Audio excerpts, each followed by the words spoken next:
नमस्कार, आप देख रहे हैं खबर उत्तराखंड और मैं हूं आपके साथ जागृति खंतवाल। रुक कर लेते हैं खबरों की ओर, जहां आज से कांवड़ यात्रा की शुरुआत हो गई है। शिव भक्तों में खासा उत्साह देखने को मिल रहा है। आपको बता दें कि कांवड़ यात्रा आज से 26 जुलाई तक चलेगी। तो वहीं जिला अधिकारी विनय शंकर पांडे और एसएसपी डॉक्टर योगेंद्र सिंह रावत ने हर की पैड़ी पर पूजा अर्चना कर विधि विधान से कांवड़ यात्रा का शुभारंभ किया।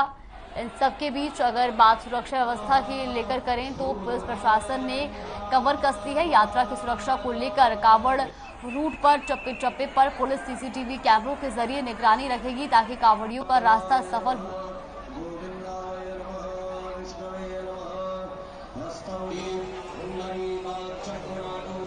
आज से कांवड़ यात्रा की शुरुआत हो चुकी है और 26 जुलाई तक कांवड़ यात्रा ये जाएगी। तो वहीं आपको बता दें कि प्रशासन ने सुरक्षा को लेकर के भी पुख्ता इंतजाम किए हैं और आज से कांवड़ मेला शुरू हो चुका है। विधि विधान से कांवड़ यात्रा का शुभारंभ किया गया है।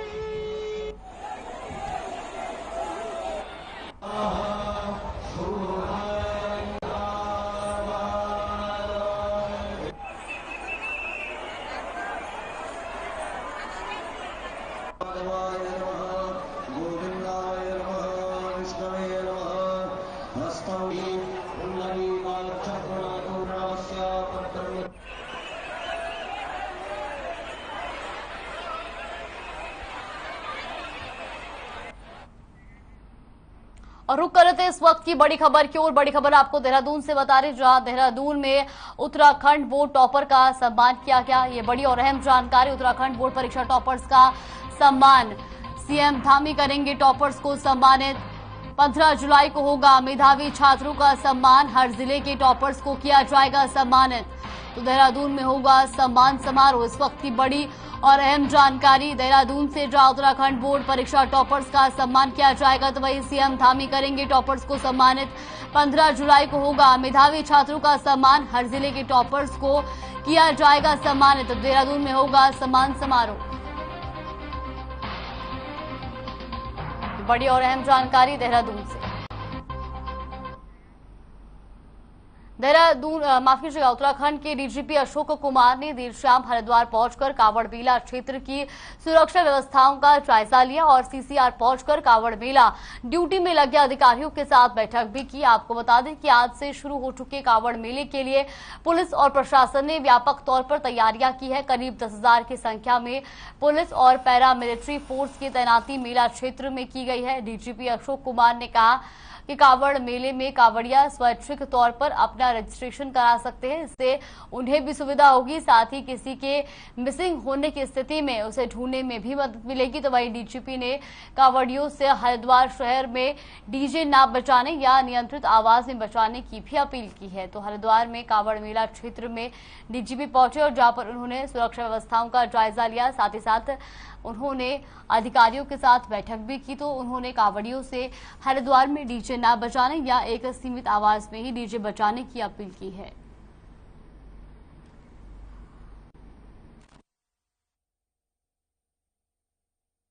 उनको हमें नियंत्रित करेंगे और उनसे अपील भी कर रहे हैं कि भाई हरिद्वार क्षेत्र बहुत लिमिटेड है। अभी आप देख रहे हैं कितनी आवाजें आ रही हैं। तो यहाँ पे हम लोगों की शांति के लिए, गंगा जी की पवित्रता के लिए, मर्यादा के लिए हम तेज वॉल्यूम में कुछ भी नहीं बजाएंगे, क्योंकि उससे फिर और लोग किसी एक दूसरे की बात ही नहीं सुन पाएंगे। तो इस 10 किलोमीटर का जो क्षेत्र है हरिद्वार का, यहाँ पे वो कृपया करके डीजे ना बजाएं, हमारी अपील है। रजिस्ट्रेशन को लेकर नहीं, रजिस्ट्रेशन हमने ऑनलाइन रजिस्ट्रेशन का लिंक जारी किया है, उस पर लोग रजिस्टर करेंगे। रुक कर दे बड़ी खबर की ओर। बड़ी खबर देहरादून से आ रही है। उत्तराखंड परिवहन से जुड़ी इस वक्त की बड़ी और अहम जानकारी। तो उत्तराखंड रोडवेज से जुड़ी ये बड़ी खबर आपको बता दें, जहां पर बता दें कि अब हर 6 महीने में तय होगा वाहनों का किराया। डीजल पेट्रोल के दाम पर घटेगा बढ़ेगा यात्री किराया। तो राज्य परिवहन प्राधिकरण की बैठक बनी सहमति। ये बड़ी खबर देहरादून से, जहां उत्तराखंड रोडवे से जुड़ी ये बड़ी खबर आपको बता रहे हैं। अब हर 6 महीने में तय होगा वाहनों का किराया। डीजल पेट्रोल के दाम पर घटेगा बढ़ेगा यात्रियों का किराया। तो राज्य परिवहन प्राधिकरण की बैठक में सहमति बनी है और अब हर 6 महीने में रोडवेज का किराया तय किया जाएगा।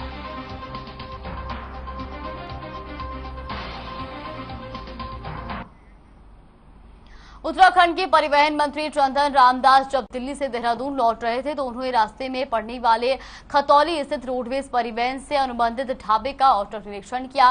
ढाबे पर रुकी रोडवेज बसों में सवार यात्रियों से भी ढाबे के बारे में जानकारी ली तो वहां के खाने पीने का सामान किस रेट पे मिल रहा है उसके बारे में भी विस्तृत से चर्चा की गई। और परिवहन मंत्री को दिल्ली उत्तराखंड रूट के यात्रियों की ओर से रास्ते में ढाबों को लेकर शिकायतें मिल रही थी, जिसमें महंगा खाना, गंदगी और यात्रियों से बदसलूकी की खबरें सामने आई थी। इसलिए यहां मिलने वाले खाने और सफाई व्यवस्था का भी हाल जाना। यही नहीं, ढाबे पर खाने की गुणवत्ता को बेहतर रखने और रेट लिस्ट के लिहाज से ही लोगों को भोजन उपलब्ध कराने के निर्देश दिए गए।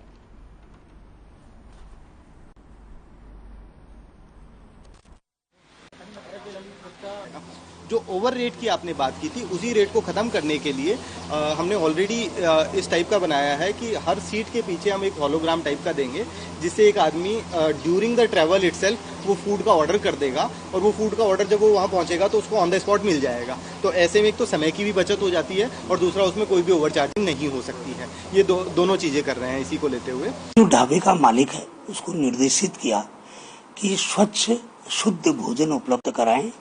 जो आपकी रेट लिस्ट है उसके अनुसार आप उससे अनावश्यक पैसा किसी से न लें और उत्तराखंड के यात्रियों के साथ, सभी यात्रियों के साथ अच्छा व्यवहार करें। और जो हमारे ड्राइवर कंडक्टर वहाँ खा रहे हैं उनको क्या सुविधा दे रहे हैं, नहीं दे रहे हैं, ये सुनिश्चित करने के लिए ढाबे का औचक निरीक्षण करने का मेरा। रुक करते बड़ी खबर की ओर। बड़ी खबर देहरादून से आ रही है। उत्तराखंड शासन का बड़ा फैसला, इस वक्त की बड़ी और अहम जानकारी देहरादून से आपको बता दें, जहां उत्तराखंड शासन का महत्वपूर्ण फैसला लिया गया है। सरकारी बैठकों में चाय और बुके का चलन खत्म किया गया है। मुख्य सचिव ने ये आदेश जारी किए हैं। आधी अधूरी तैयारी वाले अधिकारियों पर रहेगी नजर। अब स्वागत में नहीं होगा समय बर्बाद। इस वक्त की बड़ी और अहम जानकारी देहरादून से। उत्तराखंड शासन का महत्वपूर्ण फैसला, सरकारी बैठकों में चाय और बुके का चलन खत्म। मुख्य सचिव ने जारी किए आदेश। आधी अधूरी तैयारी वाले अधिकारियों पर हो रहेगी नजर और अब स्वागत में नहीं होगा समय बर्बाद।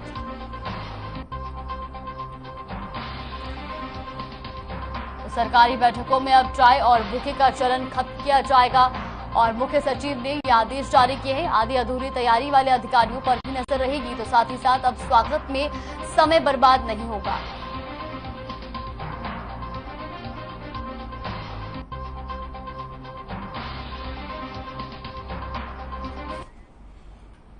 कहते हैं कि जब किसी भी काम की लगन मन में हो और उस काम को करने की ठान ली जाए तो किसी भी कठिन काम पर आसानी से विजय पाई जा सकती है। ऐसा ही कर दिखाया था उधम सिंह नगर के जसपुर के अर्पित चौहान ने, जिन्होंने अपने थर्ड अटेम्प्ट में यूपीएससी में 20वां स्थान हासिल कर न सिर्फ जसपुर का बल्कि पूरे प्रदेश का नाम रोशन किया था। तो वही सूबे के पूर्व मुख्यमंत्री हरीश रावत और जसपुर से विधायक आदेश सिंह चौहान अर्पित चौहान के घर पहुंचे और उन्होंने उन्हें सम्मानित किया।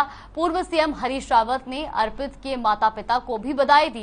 इस दौरान हरीश रावत ने कहा कि अर्पित ने पूरे देश का नाम रोशन किया है और मध्यम वर्गीय से परिवार पूरे प्रदेश के लिए उदाहरण बन गया है, इसलिए बेटे से ज्यादा माता पिता बधाई के पात्र हैं।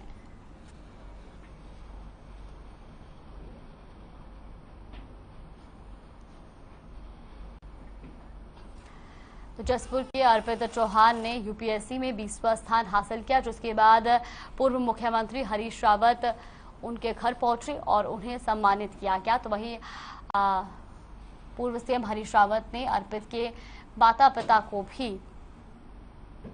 बधाई दी।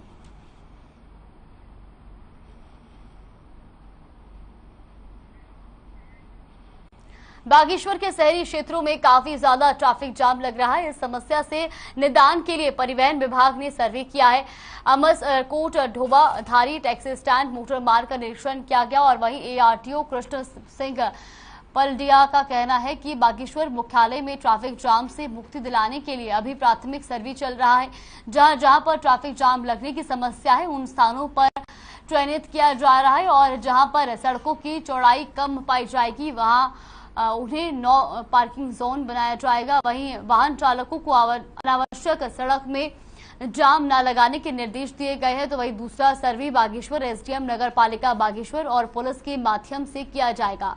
तो बागेश्वर से खबर आपको बता रहे, जहां पर परिवहन विभाग एक्शन मोड में नजर आया है और जाम की समस्या से अब जल्द ही छुट्टी मिलेगी। परिवहन विभाग कई जगहों का निरीक्षण कर रहा है और ऐसे में कम चौड़ाई वाली रोड को नो पार्किंग जोन बनाया जाएगा।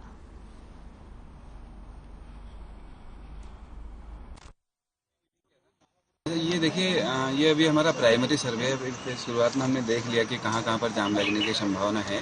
तो शुरुआत में हमने देखा कि कुछ क्षेत्र हैं जहाँ पर है रोड कम चौड़ी है और गाड़ियाँ खड़ी हो जा रही हैं, तो वहाँ पर हम कोशिश कर रहे हैं कि उसको नो पार्किंग जोन बना दिया जाए।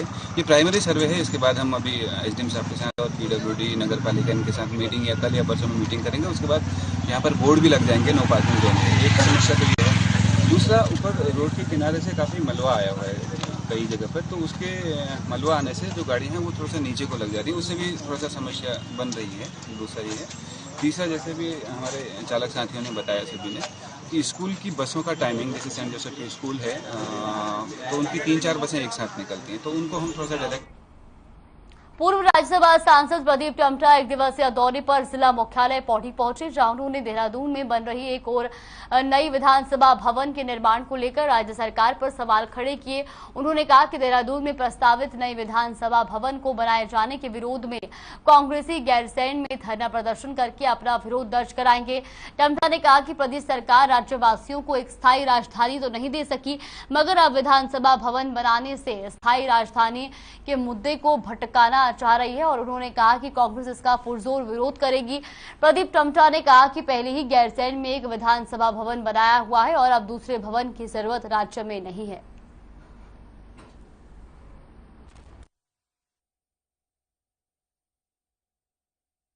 विधानसभा में इस प्रश्न को हल करने के लिए नहीं जा रहे हैं। आप बालात हमारे ऊपर एक देहरादून को उत्तराखंड पर थोप देना चाहते हैं कि हमने विधानसभा भवन बना दिया, हमने सचिवालय बना दिया, अब हम कोई इसके अलावा देहरादून के अलावा कोई विकल्प नहीं है। और ये उत्तराखंड राज्य की सामाजिक सांस्कृतिक पहचान के खिलाफ है।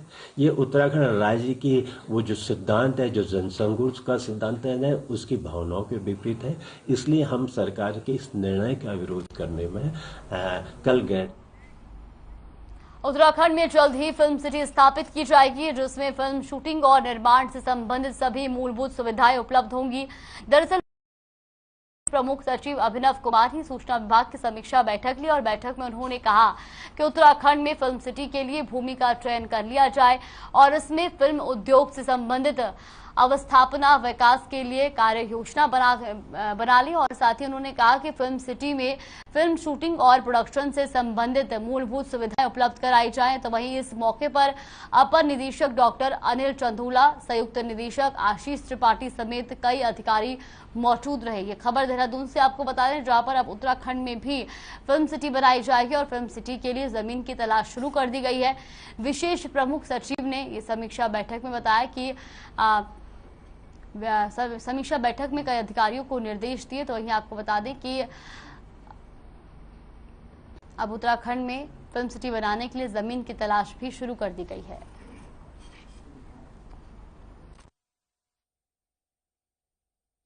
देखिए, अभी तो चूंकि उसमें कई सारे मैंने जो हमारी फिल्म नीति के जो मार्गदर्शक सिद्धांत हैं वो यही है कि हम किस तरह से उत्तराखंड में अधिक से अधिक संख्या में फिल्मों की शूटिंग को और फिल्म सिटी के माध्यम से यहाँ पर उन फिल्मों के प्रोडक्शन से जुड़ी हुई जो या पोस्ट प्रोडक्शन से जुड़ी हुई जो भी उसमें प्रक्रियाएं होती हैं उनके लिए एक मतलब राष्ट्रीय अंतर्राष्ट्रीय स्तर के केंद्र के रूप में विकसित करें।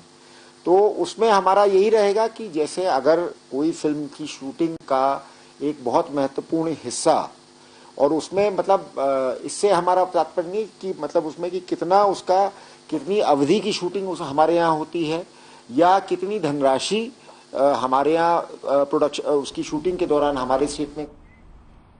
बाजपुर के एसडीएम कार्यालय में श्रमजीवी पत्रकार यूनियन से जुड़े पत्रकारों ने काशीपुर के पूर्व विधायक हरभजन सिंह चीमा के विरोध में मुख्यमंत्री को ज्ञापन एसडीएम राकेश चंद्र तिवारी के जरिए सौंपा।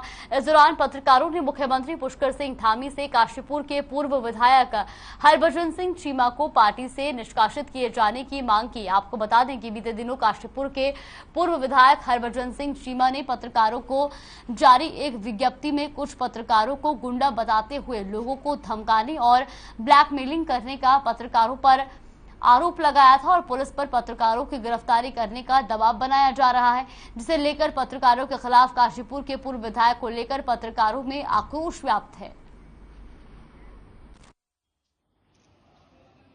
आज एसडीएम साहब के माध्यम से श्रमजीवी पत्रकार यूनियन के पदाधिकारियों ने सबने ज्ञापन सौंपा एसडीएम साहब को। इसमें मांग की है कि जो पूर्व विधायक हरभजन चीमा है, काशीपुर के पूर्व विधायक हैं, उन्होंने पत्रकारों के बारे में अपशब्द बोला है, जिसमें पत्रकारों में रोष व्याप्त है। इस कारण उनसे माननीय मुख्यमंत्री से मांग की गई है कि उनके बाद तत्काल उनसे कार्रवाई की जाए और उन्हें पार्टी से निष्कासित किया जाए। माननीय मुख्यमंत्री जी को संबोधित श्रमजीवी पत्रकार यूनियन बाजपुर की शाखा की तरफ से एक ज्ञापन सौंपा गया है, जिसमें कुछ टिप्पणी को लेकर है ज्ञापन। तो इसको बतौर प्रशासन के प्रतिनिधि में माननीय मुख्यमंत्री जी को जिलाधिकारी महोदय के माध्यम से ललकुआ के पास की ग्राम पंचायत जयपुर खीमा में आने वाले गांव तुलाराम में लंबे समय से लो वोल्टेज की समस्या और बार बार ट्रांसफार्मर में फ्यूज फट लग जाने से परेशान लोगों ने ग्राम प्रधान संगठन के प्रदेश सचिव सीमा पाठक की अगुवाई में विद्युत उपखंड कार्यालय पहुंचकर एसडीओ संजय प्रसाद को ज्ञापन सौंपा। वहीं उपखंड अधिकारी संजय प्रसाद ने कहा कि समस्या को लेकर फंड के लिए प्रस्ताव बनाकर शासन को भेज जाएगा और अप्रूवल मिलते ही बहुत जल्द समस्या का समाधान कर दिया जाएगा।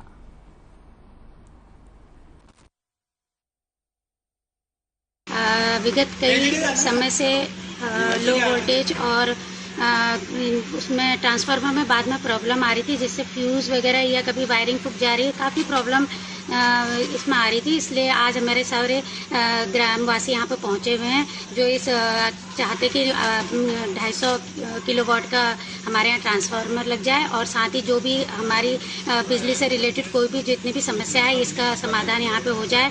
मेरी इस ग्राम पंचायत में जहाँ पर ये प्रॉब्लम हो रही है वहाँ पे एक शिक्षण संस्था भी है और काफ़ी शॉपकीपर वगैरह भी काफ़ी परेशान हो रहे हैं। इसलिए हम चाहते कि जल्द से जल्द ये ट्रांसफार्मर स्वीकृत हो जाए और हमें इससे निजात मिल जाए। थोड़ा लो वोल्टेज भी हो रही है और इनका फ्यूज फट जा रहा है, तार ओवरहीट हो जा रही है, तो ट्रांसफार्मर कैपेसिटी इंक्रीज करने के लिए खोल देते हैं।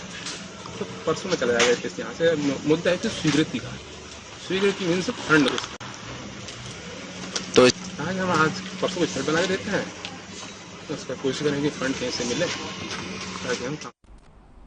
उत्तराखंड में मौसम विभाग ने 5 जिलों में भारी बारिश का अलर्ट जारी किया है। इस दौरान मौसम निदेशक विक्रम सिंह ने बताया कि देहरादून, उत्तरकाशी, पिथौरागढ़, बागेश्वर के साथ चमोली, रुद्रप्रयाग और टिहरी जिलों में भी भारी बारिश होने की संभावना है। तो वहीं 14 जुलाई को कुछ स्थानों पर ही भारी बारिश होने की संभावना जताई गई है।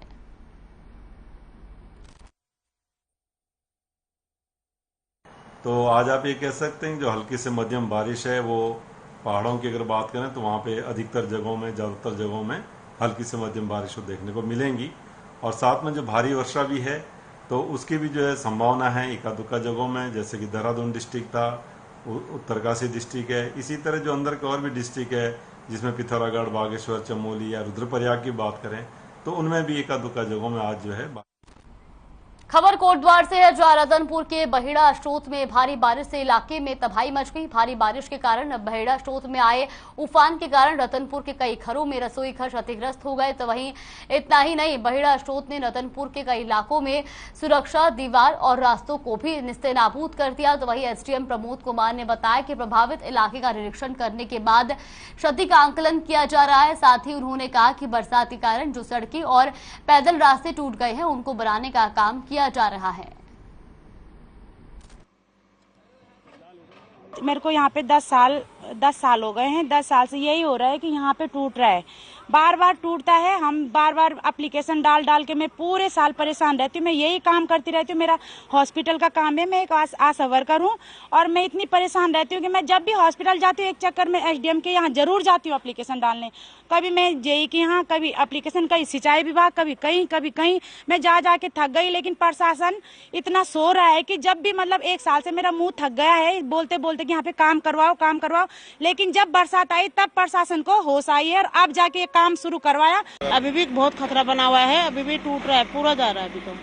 हमारे तो पूरा ही जा रहा है। कोई मौजूदा जी आपके घर पे आके? कोई नहीं आया सर, अभी तो पटवारी उटारी भी आए थे, डीएम वगैरह आए थे, बस इतने तक आए। बोल तो रखा है। खबर हल्द्वानी से है, जहां बरसात के मौसम में डेंगू और मलेरिया जैसी बीमारियों से निपटने के लिए जिला प्रशासन अलर्ट मोड पर है।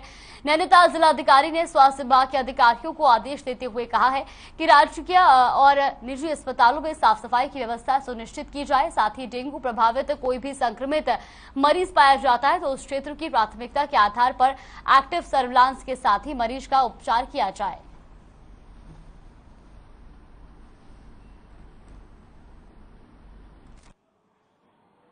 बरसात के आगमन के साथ ही साथ ये डेंगू का खतरा काफ़ी बढ़ चुका है। विगत वर्षों में तो आपने देखा होगा कि कोविड की वजह से काफ़ी लोग सजग थे, सफाई व्यवस्था सब कुछ अच्छी चल रही थी, फॉगिंग हम लोग समय समय से करा रहे थे और ऐसा मूवमेंट भी कोई ऐसा नहीं था जिससे ऐसे भी लगे कि हम पानी का रुकाव हो रहा है। तो अभी एक केस हमें मिला था तो उसमें पूरे एरिया को हम कोटद्वार में पिछले कुछ दिनों में अलग अलग जगहों से हुए 3 दोपहिया वाहनों की चोरी का खुलासा करते हुए पुलिस ने 3 चोरों को गिरफ्तार किया है। कोतवाली प्रभारी विजय सिंह ने जानकारी देते हुए बताया कि पकड़े गए तीनों चोर बिजनौर जिले के रहने वाले हैं और उन्होंने कोटद्वार के अलग अलग जगहों पर दोपहिया वाहनों की चोरी की थी। चोरी किए गए दोपहिया वाहनों में एक बुलेट, एक मोटरसाइकिल और एक स्कूटी शामिल है। कोतवाली प्रभारी विजय सिंह ने बताया कि चेकिंग के दौरान तीनों चोरों को गिरफ्तार किया गया और पुलिस तीनों चोरों के खिलाफ मामला दर्ज कर उन्हें जेल भेज दिया गया है।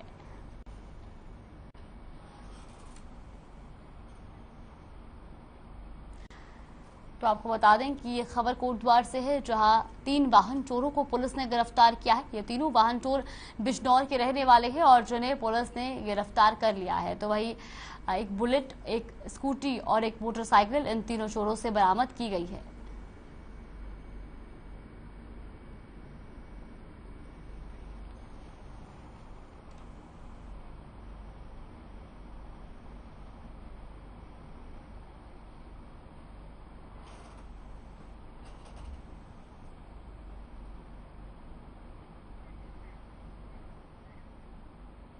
देहरादून के तरला आमवाला रायपुर में 2 बच्चियां नाले के तेज बहाव में बह गई, जिसके बाद घटना की सूचना मिलते ही एसडीआरएफ रेस्क्यू टीम तुरंत घटनास्थल पर पहुंची और मिली जानकारी के अनुसार दोनों बच्चियों की उम्र 10 साल से कम है। तो वही एसडीआरएफ रेस्क्यू टीम ने प्रभारी रवि चौहान ने बताया कि नाले में पानी का बहाव बहुत तेज है, लेकिन टीम ने सर्च अभियान चलाकर एक बच्ची के शव को बरामद कर लिया है, जबकि दूसरी बच्ची की तलाश की जा रही है।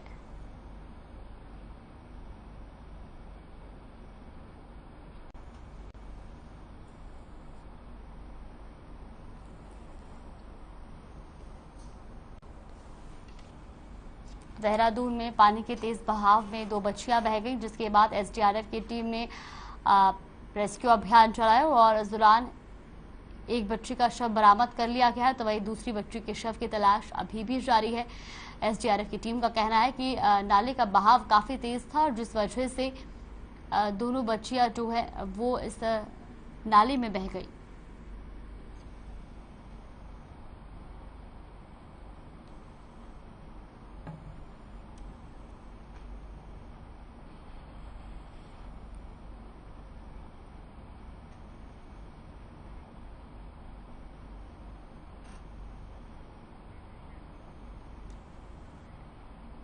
उत्तराखंड के स्वास्थ्य मंत्री धन सिंह रावत ने सरकारी अस्पताल का निरीक्षण किया। निरीक्षण करने के दौरान भर्ती मरीजों से बातचीत की और अस्पताल की ओर से मिल रही सुविधा के बारे में जानकारी ली। मौके पर मौजूद 4 जनपदों के सीएमओ ने उनसे कांवड़ यात्रा को लेकर की गई व्यवस्थाओं के बारे में फीडबैक भी लिया।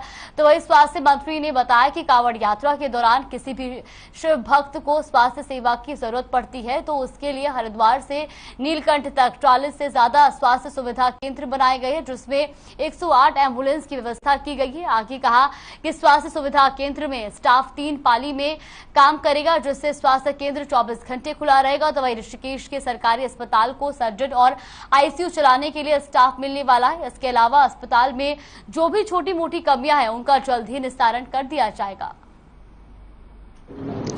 कांवड़ यात्रा के संदर्भ में हमने 4 जिलों के जो हमारे सीएमओ हैं और सीएमएस से उनकी एक बैठक की है और मुझे बड़ी खुशी है कि सारी तैयारियां पूरी हो गई हैं। 40 से ज़्यादा जो है स्वास्थ्य सुविधा केंद्र हम लोग लगा रहे हैं। वहाँ पे हर प्रकार की सुविधाएं दी जाएंगी। वहाँ पे एम्बुलेंस भी रखी जाएंगी, 108 भी रहेंगी, वहाँ पे दवाइयाँ भी फ्री दी जाएंगी। सभी कोई भी यात्री को अगर कोई दिक्कत होती है तो स्वास्थ्य के क्षेत्र में किसी को कोई खबर उत्तराखंड में फिलहाल के लिए बस इतना ही। आप देखते रहिए हर खबर।